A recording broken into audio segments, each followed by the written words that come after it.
Momento Económico, el podcast del Instituto de Investigaciones Económicas de la UNAM. Análisis de la actualidad económica de México y el mundo.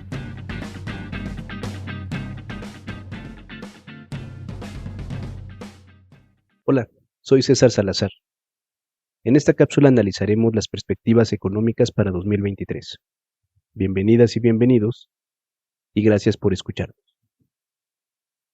El pasado 24 de febrero, el INEGI dio a conocer las cifras de crecimiento para el cuarto trimestre de 2022.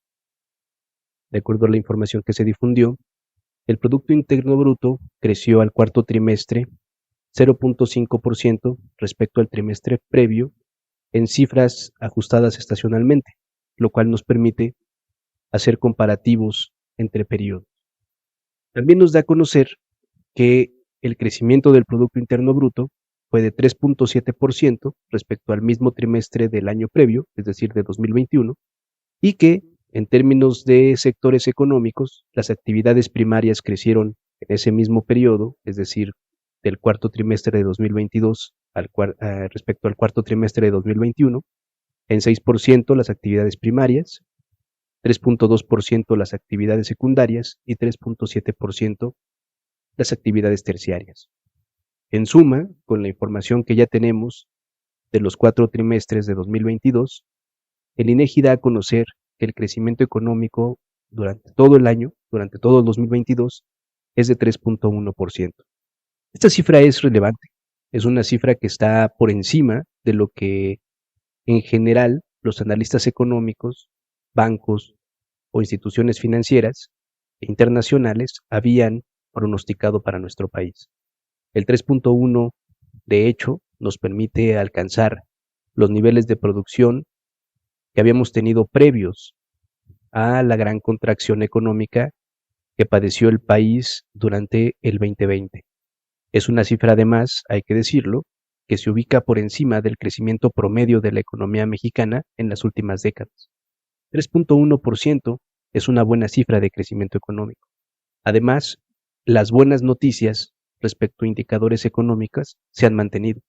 Por ejemplo, el INEGI también dio a conocer que la tasa de desocupación se encuentra en 3% en el cuarto trimestre de 2022. Esta cifra es una cifra bastante baja respecto incluso a la que se da en otros países. Al mismo tiempo, el Instituto Mexicano del Seguro Social anunció que hubo una creación neta de más de 100,000 plazas de trabajo formales durante el mes de enero. Asimismo, se dio a conocer el Banco de México que las remesas internacionales, es decir, el dinero que envían nuestros connacionales desde fuera del país hacia sus familias dentro del país, alcanzó un nuevo récord durante 2022. Por supuesto, también existen cifras que son claroscuros. Por ejemplo, la cifra de la inflación, que si bien se ha mantenido ya en ciertos niveles controlada, aún hay algunos indicadores que son de preocupación. Por ejemplo, el hecho de que los alimentos sigan manteniendo tasas de inflación de 2 dígitos y que la inflación subyacente, que es el componente que se supone es mucho más estable del índice de precios al consumidor, se mantenga por encima del registro que tiene el índice nacional de precios al consumidor. Porque es un claroscuro, no tanto porque la inflación esté desbordada, sino porque al mismo tiempo que se dan a conocer las cifras de inflación, el Banco de México tiene la encomienda de mantener una política monetaria más restrictiva que implica incrementos en las tasas de interés con efectos no muy deseados sobre el resto de la actividad económica y de lo que ya hemos hablado en otras cápsulas en este podcast de Momento Económico. Ahora bien, ¿cuáles son las perspectivas de crecimiento para este año? Después de todo lo que hemos visto, observado respecto a los pronósticos que se hacen y finalmente las cifras que se consiguen de crecimiento, me parece que hay que decir, en primera instancia, que es todavía temprano para poder indicar con gran certeza cuánto será el crecimiento económico.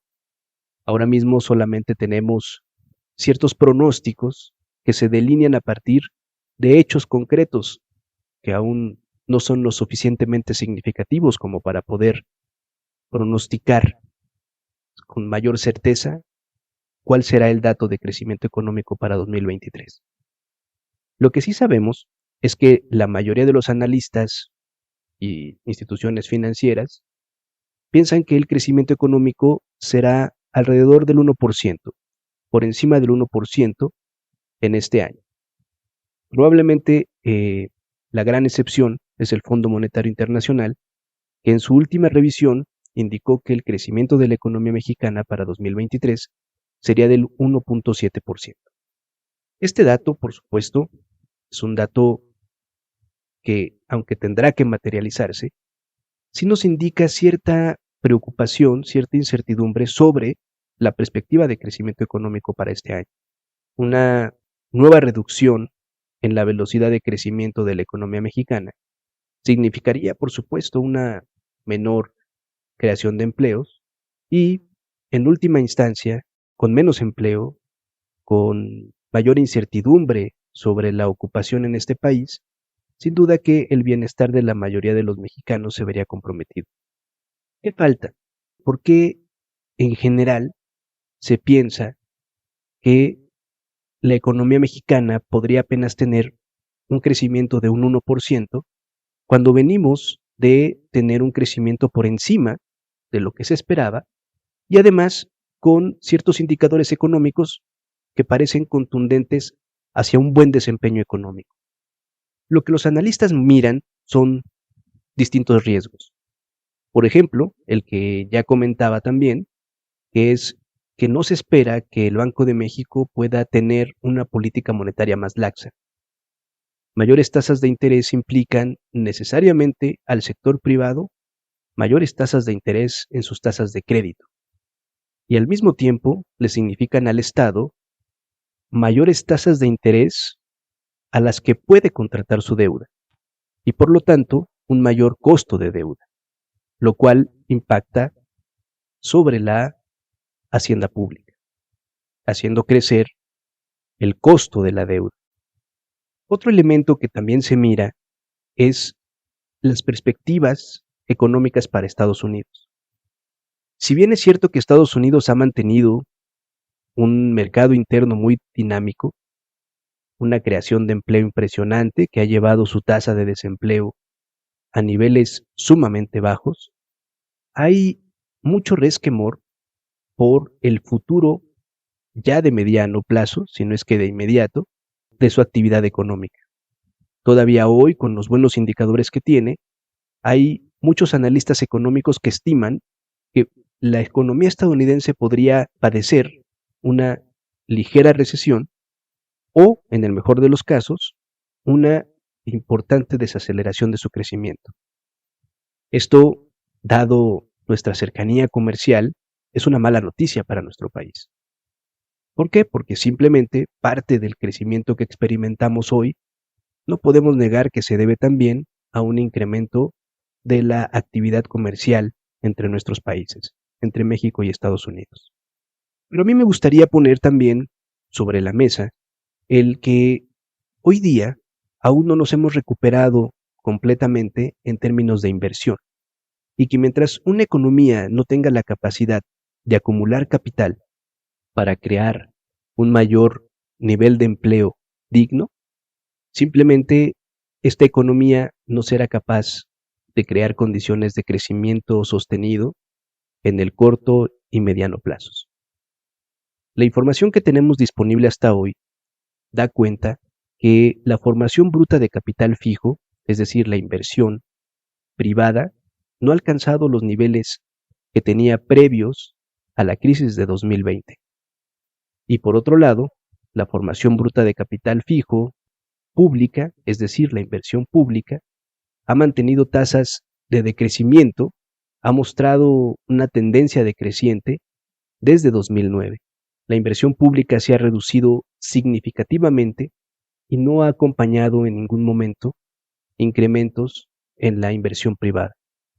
Mientras la economía mexicana no tenga la capacidad de reactivar sus procesos de acumulación de capital, es decir, que haya una mayor inversión con el propósito de que haya mayor empleo, pero que además este empleo sea empleo digno.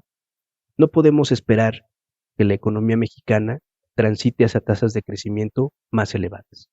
Entonces, si bien es cierto que estamos experimentando buenos indicadores económicos, si bien es cierto que el crecimiento en 2022 fue un buen crecimiento, no podemos seguir esperando que se mantengan las mismas condiciones porque un elemento fundamental para cualquier economía no está presente en la nuestra, que es mantener elevadas tasas de inversión con el propósito de tener un mayor nivel de empleo formal.